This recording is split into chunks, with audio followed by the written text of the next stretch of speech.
السلام علیکم، آپ دیکھ رہے ہیں کے نیوز ایچ ڈی۔ میں ہوں حارث علی شاہ گیلانی۔ چلتے ہیں آج کی اہم خبروں کی طرف۔ آگے بڑھتے ہوئے رخ کریں گے سانگڑ کا، جہاں سے رپورٹ کر رہے ہیں ہمارے بیرو چیف وقار بستی۔ پاک فوج کی حمایت میں شہر میں ریلی اور جلسہ۔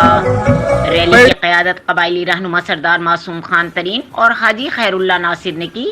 ریلی کے شرکاء نے پلے کارڈ اٹھا رکھے تھے جس پر پاک فوج زندہ باد، ملک دشمن عناصر مرد آباد کے نعرے درج تھے۔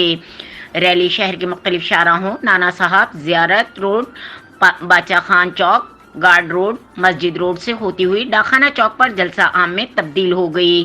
جلسے سے سردار معصوم خان، محمد اسلم ترین، فضل الرحمان ترین، حاجی پیر جان، ناصر ملک زادہ، محمد حنیف ناصر، شادی خان، ناصر بلوچ خان، حبیب الرحمان ترین، مولوی نصر اللہ اور دیگر نے خطاب کیا۔ افواج پاکستان پر بے بنیاد الزامات ملک دشمنوں کی سازش ہے۔ سردار معصوم خان ترین پی ٹی آئی کی جانب سے پاک فوج اور ریاست پاکستان کے اداروں کو نقصان پہنچانے کی شدید مذمت کرتے ہیں۔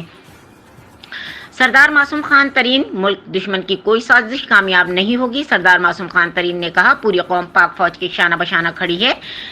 اس ملک کی آزادی کے لیے میرے آباء و اجداد نے بے شمار قربانیاں دی ہیں۔ سردار معصوم خان ترین نے تحریک آزادی میں میرے دادا سردار حاجی صورت خان ترین نے اہم کردار ادا کیا۔ کسی کو پاک فوج اور ریاستی اداروں پر قدغن لگانے کی اجازت نہیں دیں گے۔ مزید خبروں اور اپڈیٹس کے لیے ہمارے ساتھ رہیے گا۔ تب تک کے لیے اپنا خیال رکھیے گا۔ اللہ حافظ۔